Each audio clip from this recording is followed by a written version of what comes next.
몇 년 전 어느 날 친정 가족들이 다 모인 자리에서 제가 힘겹게 말을 꺼냈어요. 이번에 진짜 좋은 기회긴 한데 아무래도 현정이 때문에 힘들겠지. 제가 심각한 표정으로 가족들을 바라봤어요. 그렇지. 현정이가 아직 너무 어리기도 하고 내 생각에 이번에는 당신이 포기해줬으면 좋겠어.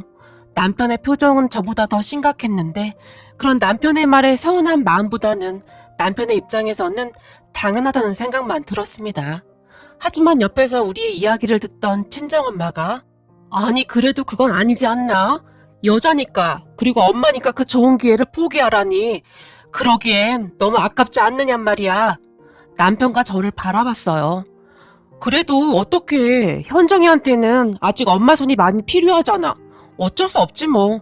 라며 제가 대답했는데요. 어쩔 수 없긴 뭘 어쩔 수 없어. 안 되면 가능하게 하면 되는 거지. 엄마가 다시 완강한 표정으로 말했어요. 그리고 그런 엄마를 보며 장모님, 아무리 생각해봐도 지금은 방법이 없습니다. 이번에는 집사람이 포기하는 게 맞는 것 같습니다. 남편이 엄마에게 말했어요. 그런 남편의 말을 듣던 엄마가 앞으로 계속 그럴 텐데 사실 너무 아깝지. 현정이는 우리가 봐줄 테니까 미국 지사 다녀오겠다고 해. 정말 좋은 기회라고 하잖니? 그리고 시간 금방 지나가. 그러니까 가겠다고 해. 엄마가 목소리까지 높이며 말했어요. 엄마, 난 안 갈 거야. 이미 결정했어. 내 인생에서 가장 중요한 건 가족이야. 그러니까 그런 줄 알아. 저도 지지 않고 엄마에게 단호하게 말했는데 그런 저를 보며 넌 항상 마음이 독하질 못해서 문제야. 뭘 결정할 때는 객관적으로 현명하게 판단해야 하는데 넌 항상 우유부단해서 그 모양인 거야. 현정이는 엄마가 봐준다고 하잖니. 근데 왜 고집을 피우는 거냐고. 순간 엄마가 저를 비난하기 시작했어요. 하지만 저는 그런 엄마의 말을 들은 척도 하지 않았어요. 무엇보다도 제 딸을 친정엄마에게 절대 맡기고 싶지가 않았으니까요. 우리 엄마는 음악 선생님으로 오랫동안 학교에서 학생들을 가르치다가 건강상의 이유로 그만두시긴 했지만 음악에 대한 열정은 교직에 있을 때나 지금이나 변함이 없으십니다. 그런 엄마는 완벽주의자였는데 제가 실수하는 것을 절대 용납하지 않는 그런 분이셨어요. 그런 엄마와는 달리 저는 음악에 소질이 없었어요. 물론 그렇다고 해서 제 실력이 형편없었다 그런 것은 아니었지만 엄마가 가지고 있는 재능만큼은 뛰어나진 않았거든요. 그랬던 엄마는 제가 엄마처럼 음악을, 그러니까 피아노를 잘하길 바랐어요. 그런 엄마의 기대에 부응하기 위해 제 나름대로 정말 열심히 노력했지만 가끔은 노력만으로 되지 않는 것이 있기도 하더라고요. 저는 결코 엄마처럼 잘할 수가 없었어요. 그리고 그런 저를 보며 엄마는 끊임없이 좌절했었는데 그런 엄마의 모습을 보며 저는 정말 힘든 시간을 보내야만 했습니다. 그러다 결국 엄마도 제가 음악적 재능이 없다는 것을 깨달았고 더 이상 강요하진 않았지만 그 이후 엄마가 저를 바라보는 눈빛은 싸늘하기 그지없었어요. 하지만 저는 음악이라는 굴레에서 벗어났다는 것에 큰 해방감을 느꼈기에 엄마의 싸늘한 눈빛 정도는 아무렇지도 않게 견뎌낼 수가 있었어요.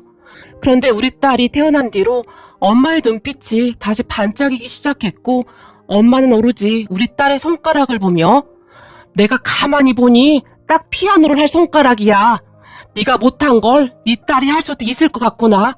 라며 좋아서 어쩔 줄을 몰라 했어요. 하지만 저는 우리 딸에게 절대 피아노를 가르치고 싶지 않았어요. 확실하진 않았지만 우리 딸도 저처럼 음악적 재능이 없어 보였거든요. 설령 재능이 있다고 하더라도 엄마에게 절대 우리 딸을 맡기고 싶지가 않았으니까요. 저는 단지 우리 딸이 행복한 어린 시절을 보내길 바랄 뿐이었어요. 그랬으니 엄마에게 딸을 맡기고 해외 지사로 나가라고 했지만 저는 단호하게 거절했어요. 그때 당시에도 잠깐씩 우리 딸을 봐주고 계셨는데 엄마는 항상 당신이 만든 틀 안에 우리 딸을 넣고는 그렇게 자라나기를 바랐기에 저는 해외 지사로 절대 가지 않겠다고 단호하게 말했어요. 그렇게 며칠이 지났고 시어머니에게 전화가 왔어요. 애미야, 나다. 잘 지내고 있니? 네, 어머님. 집에 별일 없으시죠? 우리 시어머니는 강원도 작은 마을에 사셨는데 웬만한 일에는 전화도 잘 하지 않으셨고 우리 집에 찾아오지도 않는 그런 분이셨어요. 제가 남편과 결혼을 결심한 이유 중 하나가 시어머니였는데 시어머니는 굉장히 호탕하시고 긍정적인 분이세요. 첫 만남에서 시어머니는 저를 보며 얼굴이 어쩜 이리도 예쁠까나? 얼굴이 뽀얀 게 너무 예쁘네. 어디서 이런 참한 사람을 데리고 왔을까나? 우리 아들이 그냥 맹탕인 줄 알았는데 그게 아니었구만. 내가 아들 하나는 아주 잘 키웠네. 라며 호탕하게 웃었어요. 그런 시어머니의 눈은 굉장히 선해 보였는데 항상 저를 따뜻한 눈빛으로 바라봐 주셨어요. 그동안 살면서 엄마에게 항상 넌 도대체 어째서 이런 거 하나 못하는 거니? 라는 말만 듣고 살았던 제게 시어머니의 따뜻한 눈빛은 항상 큰 위안이 되었어요. 거기다 사시사철 과일과 옥수수, 감자 등을 보내주셨는데 시어머니가 보내주신 것들을 보면서 계절의 흐름을 느끼곤 했습니다. 여름에는 이제 막 단 옥수수를 상자에 잘 넣어서 보내주셨는데 파릇파릇한 옥수수 껍질을 벗기면 그 안에 새하얀 알갱이들이 보였어요. 그 옥수수를 냄비에 쪄서 김이 모락모락 나는 옥수수를 먹으면 그렇게 맛있을 수가 없었습니다. 그런 옥수수는 제게 마치 이제 여름이야 라고 말하는 듯 했어요. 또한 가을에는 단감을 잔뜩 보내주셨는데 그런 단감을 크게 한 입 베어 물면 단감의 달콤한 즙이 입안 가득 머물며 씹을 때마다 아삭아삭 소리를 냈는데 마치 상쾌한 가을 아침을 입안 가득 머금고 있는 그런 느낌이었어요. 그리고 그러한 것들은 시부모님의 따뜻한 마음이 담겨있음이 느껴지면서 시어머니의 따뜻한 눈빛이 생각나곤 했습니다. 그런 시어머니에게 전화가 오면 그러한 계절의 향기가 느껴지긴 했어요. 그렇게 전화를 걸어온 시어머니에게 어머님, 무슨 일 있으세요? 제가 물었어요. 아니, 아무 일도 없다. 근데 말이다. 아범한테 들었는데 네가 미국 가서 일할 기회가 생겼다고 하더구나. 근데 현정이 때문에 포기했다고 하던데. 네, 어쩔 수 없죠 뭐. 누가 뭐래도 가족이 제일 중요하잖아요. 제가 애써 밝게 웃으며 말했어요. 넌 어떤데? 넌 어떻게 하고 싶냐는 말이야. 시어머니가 제게 조용히 물었어요. 저요? 저야 가고 싶긴 한데 사람이 하고 싶은 거 다 하고 살 수 있는 건 아니니까 그냥 어쩔 수 없는 거죠. 근데 전 진짜 괜찮아요. 제가 대답했어요. 그런데 그런 제 말 듣던 시어머니가 난 말이다. 네가 하고 싶은 걸 하고 살았으면 좋겠구나. 네가 행복했으면 좋겠어. 라고 말했는데 그 누구보다도 시어머니의 진심을 잘 알기에 순간 제 마음이 따뜻해졌어요. 네, 어머님. 어머님 마음 잘 알고 있어요. 하지만 전 현정이 두고 못 가겠어요. 그럼 이렇게 하면 어떨까? 네가 돌아올 때까지 내가 현정이를 봐주면 말이야. 물론 현정이가 서울이 아닌 시골에서 지내야 해서 싫을 수도 있겠지만 내가 잘 봐줄 수 있을 것 같은데 라며 시어머니가 정말 조심스럽게 말을 꺼냈어요. 네? 어머님이요? 그런 생각은 한 번도 안 해봐서요. 제가 깜짝 놀란 채 대답했어요. 그럼 생각 한번 해보거라. 하긴 안사돈한테도 안 맡긴다고 했다는데 나한테 맡기고 싶진 않겠구나. 내가 괜한 소리를 했구나. 나는 그저 네가 너무 안타까워서 라며 시어머니가 급히 말을 했는데 혹시나 그런 시어머니로 인해 제가 난처할까 싶어 걱정하는 눈치였어요. 아니에요, 어머님. 다른 사람도 아니고 어머님이 봐주신다고 하면 저는 너무 고마운데 애 보는 일이 보통 힘든 게 아니잖아요. 그래서 그것도 걱정이긴 해요. 근데 어머니라면 저의 안심이죠. 라고 제가 미안한 듯이 말했어요. 그리고 시어머니는 제 말이 진심인 것을 알고 계신 것 같았어요. 그렇게 시어머니와 전화를 끊고 잠시 고민을 하다가는 남편의 여동생인 신우이에게 전화를 했어요. 고모, 저예요. 잘 지내시죠? 혹시 통화 가능하세요? 네, 언니도 잘 지내시죠? 근데 무슨 일이세요? 신우이가 제게 물었어요. 저기 다른 게 아니라 제가 미국 지사에 나갈 기회가 생겼거든요. 전부터 계속 가고 싶었는데 안타깝게도 이제야 기회가 왔어요. 근데 현정이 때문에 그냥 포기할까 했는데요. 방금 어머님께서 전화를 하셨는데 제가 해외 지사 나가 있는 동안 현정이를 봐주시겠다고 하는데 고모 생각은 어때요? 아무래도 힘드시겠죠? 제가 조심스레 물었어요. 엄마가 하고 싶다고 하면 별 문제는 없겠지만 근데 언니 괜찮겠어요? 사실 현정이 지금 서울에서 안사돈 어른이 거의 공주처럼 생각하고 있으신 것 같은데 할머니 집에 가면 흙에서 막 뒹굴고 그럴 텐데 제가 엄마 성격 잘 아는데 아마도 언니가 미국에서 돌아올 때쯤 현정이는 감자 캐기 달인이 되어 있을 수도 있어요. 제가 어릴 때 그랬거든요. 감자를 어찌나 잘 캐는지 다들 감탄하곤 했거든요. 라고 말을 하던 신우이가 큰 소리로 웃었어요. 고모랑 통화하면 참 이상한 게 심각하던 모든 것들이 그냥 아무것도 아닌 게 돼요. 미국 지사 다녀오면 언니한테 엄청 좋은 거잖아요. 그리고 승진도 빨리 된다면서요. 그럼 눈 딱 감고 한 1, 2년만 시골 생활해도 현정이한테는 정서적으로 나쁘진 않을 거예요. 다만 안 사둔 어른이 보시면 기겁하시겠네요. 신우이가 다시 큰 소리로 웃었어요. 그리고 그날 저녁 남편에게 시어머니와 통화 내용에 대해 말을 했는데요. 뭐? 강원도 우리 엄마한테 현정이를 맡기자고? 당신 지금 진심이야? 난 도대체 당신이 이해가 안 돼. 아니 가까이에 장모님이 계신데 왜 굳이 그렇게 해야 해? 당신이 미국 지사 가겠다면 말리진 않을게. 그런데 강원도 말고 장모님한테 맡기자. 사실 장모님이 아시는 것도 더 많고 아무튼 그렇잖아. 라며 남편이 저를 설득했어요. 아니 그건 절대 싫어. 나는 우리 현정이 감자밭에서 막 뛰어놀게 하고 싶어. 사실 지금 아니면 현정이가 언제 그래 보겠어? 그리고 어머님 성격 좋으셔서 아마도 잘 돌봐주실 거야. 사실 엄마는 지금도 현정이를 엄마가 만든 틀에 맞게 키우려고만 하잖아. 라며 제가 간절한 눈빛으로 남편을 바라봤어요. 와, 난 당신이 도대체 이해가 안 된다. 아니 그러다가 강원도 사투리라도 쓰면 어쩌려고 그래? 난 현정이가 표준어를 썼으면 하는데. 남편이 저를 보며 울상을 지었어요. 좀 쓰면 어때? 당신도 지금은 거의 안 쓰잖아. 안 쓰긴 뭘 안 써. 얼마 전에 회사 근처 횟집에 갔더니 내가 한마디 하자마자 횟집 사장님이 강원도 사람이네요. 이랬단 말이야. 당신은 표준어만 써서 잘 모르나 본데 사투리 쓰는 우리는 그런 거 은근히 신경 쓰인단 말이야. 남편이 짐짓 심각하게 말했어요. 하지만 저는 그날 이후 계속해서 남편을 설득했고 결국 울며 겨자 먹기로 남편도 허락했어요. 그렇게 저는 엄마에게도 말했는데 친정엄마가 방방 뛴 것은 말할 것도 없었고요. 아니 내가 봐준다는데 넌 대체 무슨 생각인 거냐? 거기가 어디라고 현정이를 그 멀리 보내. 아니 요즘은 엄마 몸도 좀 힘들어 보이는 것 같고 그동안 엄마도 짬짬이 현정이 보느라 고생도 많았잖아. 그래서 내가 시어머니한테 부탁한 거야. 시어머니도 허락했고 라며 제가 아무렇지도 않게 말했어요.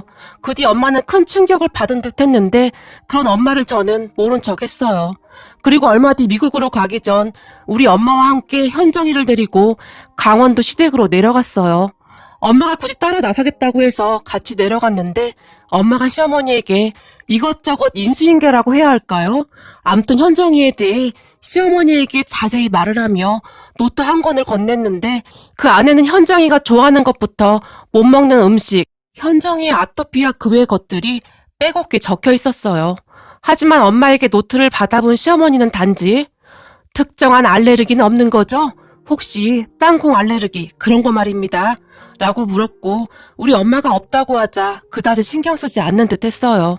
내려간 지 몇 시간 만에 현정이는 할머니의 껌딱지가 됐는데 역시나 제 선택이 옳았다는 생각을 하게 되었어요. 그렇게 얼마 뒤 저는 미국으로 떠났는데 시댁과 가까이 살던 시누이가 현정이의 근황을 자주 알려줘서 마치 곁에 있는 것처럼 느껴질 정도였어요. 그런 현정이는 할머니와 살면서 정말 많이 변해갔는데 제가 가장 놀랐던 것이 현정이의 아토피였는데요. 아토피가 있었던 현정이는 귀 밑부분과 팔과 다리에 겹치는 부분이 아토피로 항상 고생을 하고 있었어요. 근데 시댁에 내려가고 나서는 그러한 것이 눈에 띄게 없어졌다는데요. 시누이가 보내준 영상에서는 아주 멀쩡해 보였어요. 거기다 편식도 심해서 항상 마른 편이었는데 도대체 뭘 먹는 것인지 현정이 볼이 금방이라도 터질 듯 토실토실 너무 예뻤어요. 그동안 그렇게 통통하게 살이 오른 적이 한 번도 없었기에 저는 그저 신기하기만 했는데요. 저와 함께 있을 때와는 전혀 다른 아이가 되어 있었어요. 그도 그랬던 것이 할머니와 지내면서 언제 편식했냐는 듯이 괜찮아졌다는데요.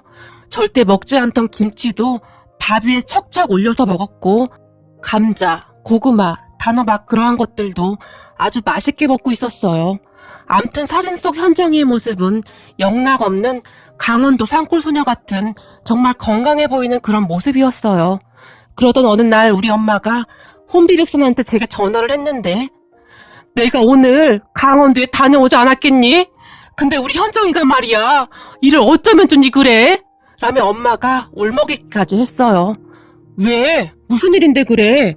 제가 놀라서 물었어요. 그게 말이야, 현정이가 날 보고 말이다. 라며 엄마가 정말 기가 막힌 이야기를 했는데요. 엄마가 강원도 시댁에 들어서자마자 우리 현정이가 외할머니를 보며 아이쿠 안사돈 이라고 큰 소리로 말을 했다는데요. 그 모습에 화들짝 놀란 엄마가 현정아, 어른한테 말을 그렇게 하면 안 된다고 했지? 라고 말을 했다는데, 할머니 안사돈 오셨죠? 라며 화장실에 있는 시어머니를 부르더랍니다. 그런데 그건 시작에 불과했다는데요. 잠시 후 시어머니 친구분이 오셨다는데, 아이쿠 김씨 할멈 왔어요. 어깨 밥은 먹었고요. 라고 말을 했다네요. 그런 현정의 말에 엄마가 더욱 놀라서는 현정아, 말을 그렇게 하면 안 되지? 라며 말렸다는데요. 순간 김씨 할머니가 아이고 우리 현정이가 천재네 천재야. 여기 온 지 얼마 됐다고 벌써 이 동네 사람 다 됐네. 라며 큰 소리로 웃더랍니다. 그리고 현정이가 우리 엄마를 보더니 근데 나 여기 할머니 집 너무 좋아. 그리고 나 피아노 시키 진짜 싫어. 여기서 그냥 살면 안 돼? 라고 말을 하더랍니다. 그 말에 엄마가 뒷목을 잡았다고 하네요. 그렇게 한참을 저와 통화하던 엄마가 아무래도 내가 현정이를 데리고 와야 할 것 같다. 네가 현정이 상태를 지금 몰라서 그러는데 머리는 아주 산발에다가 흙에서 막 뒹굴고 말도 마라. 지금 현정이한테 타잔 옷만 입혀놓으면 딱 타잔이야 타잔. 눈 뜨고 차마 볼 수가 없다. 네가 안서준한테 말 좀 잘 해봐. 순간 엄마가 울컥하셨는데 아무래도 큰 충격을 받은 듯 했어요. 그런 엄마를 보며 조금 미안한 마음도 있었지만 저는 그렇게 자유롭게 지내는 현정이 모습이 정말 좋았어요. 엄마 그냥 둬. 우리 시누이 말로는 현정이 아토피도 거의 없어졌고 거기다 편식도 완전 없어졌대. 그리고 서울에 있을 때는 그렇게 살이 안 찐다고 엄마가 몸에 좋다는 영양제는 다 먹였었잖아. 근데도 항상 그대로였는데 지금 봐봐. 현정이 볼이 아주 토실토실한 게 예쁘잖아. 거기다 밖에서 막 뛰어다니고 놀아서 얼굴색도 얼마나 건강해 보여? 엄마 애들은 그렇게 자라야 하는 거야. 전에는 무슨 드라큘라도 아니고 얼굴이 새한 게 보기 좀 그랬잖아. 그러니까 그냥 놔둬. 제가 엄마를 말렸어요. 현정이 피아노 쳐야 하는데 저렇게 두면 안 돼. 음악은 빨리 시작해야 한단 말이야. 순간 엄마가 소리까지 질렀어요. 괜찮아. 그리고 날 닮아서 피아노에 소질 없는 것 같아. 그러니까 그냥 내버려둬. 그냥 감자소녀가 더 좋아 보여. 라며 제가 말을 하고 있었는데요. 그 순간 엄마가 정신 나간 거사. 몰라. 네가 알아서 해. 라며 신경질적으로 전화를 확 끊어버렸어요. 그런 엄마의 마음은 잘 알고 있었지만 저는 그저 모른 척했고 그 뒤에도 현정이는 시어머니와 정말 잘 지냈어요. 그러던 어느 날 시누이가 언니, 제가 현정이 노는 모습이 찍힌 영상 하나 보낼게요. 알고 보니 우리 현정이한테 개그 본능이 아주 다분한데요? 라는 문자와 함께 영상 하나를 보내왔어요. 그 영상 속 현정이는 고구마를 먹고 있었는데 할머니, 물김치 줘야지. 고구마에는 물김치가 딱이지. 라고 말을 했고 시어머니가 물김치를 가져다 주자 아 시원하다. 역시 고구마에는 물김치라니까. 라며 물김치와 고구마를 아주 맛있게 먹고 있었어요. 그 모습을 보며 제가 그만 큰 소리로 웃었는데요. 현장엔 할머니의 말투를 그대로 따라하고 있었어요. 그리고 또 어느 날은 제가 시어머니에게 전화를 했는데 시어머니가 현정이를 바꿔줬는데요. 응, 그래 애미야. 우리 현정이는 잘 지내고 있으니 걱정 말거라. 밥도 잘 먹고 잘 지내고 있다. 그렇고 말고. 라며 현정이가 제게 말했어요. 그 말에 제가 또다시 큰 소리로 웃어버렸고 애미야 밥 잘 챙겨 먹고 그럼 이만 끊어마. 현정이는 지금 김씨 할멈 집에 놀러 가야 해서 그리고 거기 누렁이도 기다리고 있어서 그럼 안녕. 이러며 전화를 끊어버렸어요. 그 말에 제가 다시 박장대소를 했답니다. 그런 현정이를 보며 제가 생각했던 것보다 훨씬 잘 지내고 있어서 얼마나 다행이던지 안심이 되었어요. 그리고 할머니와의 그러한 추억들이 삶을 살아가는 동안 현정이에게 항상 큰 힘이 되어줄 것이라 생각합니다. 그렇게 얼마 뒤 저는 귀국을 했고 현정이는 다시 서울로 올라왔는데 다행히 편식도 없어졌고 굉장히 소극적이고 까칠하던 성격은 온데간데 없이 아주 긍정적인 성격으로 바뀌어 있었어요. 그런 현정이는 가끔 제가 한숨을 쉬거나 하면 괜찮아, 시간이 약이야 라며 제 등을 토닥토닥 해주기도 한답니다. 그리고 현정이는 외할머니에게도 나 피아노 싫어. 그러니까 자꾸 하라고 하지 마. 피아노를 좋아하는 건 할머니니까 할머니만 하면 되는 거야 라며 똑부러지게 말을 했어요. 그런 현정이의 말에 우리 엄마의 얼굴이 울그락불그락해졌고 그런 엄마를 보며 그러니까 현정이한테 왜 그렇게 피아노 치라고 강요를 해. 그래도 이 정도면 현정이도 많이 참다 말한 거야. 혹시나 할머니 상처받을까봐 기다려준 모양이구만. 엄마가 현정이보다 더 눈치가 없네 라며 제가 말했어요. 그 뒤 엄마는 현정이에게 다시는 피아노 이야기를 꺼내지 않고 있답니다. 다만 엄마를 향한 현정이의 잔소리가 많아졌는데요. 할머니, 밥을 그렇게 깨작깨작 먹으면 복이 달아나는 거야. 밥은 이렇게 맛있게 복스럽게 먹어야 하는 거야. 나 봐봐 라며 상추쌈을 싸서 아주 맛있게 먹었어요. 그런 현정이를 보며 내가 저거 잔소리 때문에 아주 못 살겠다. 허구한을 따라다니면서 잔소리를 해대니 라며 한숨을 쉬었어요.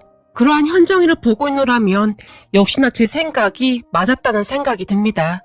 그때 제가 시어머니에게 현정이를 맡긴 것은 참 잘한 일이었어요. 시어머니의 따뜻하고 긍정적인 영향이 현정이를 더욱 예쁜 아이로 만들었으니까요. 어머님, 감사해요. 올해도 보내주신 감 정말 잘 먹을게요. 그리고 저는 오늘도 시어머니가 보내주신 감을 먹으며 가을을 만끽하고 있습니다.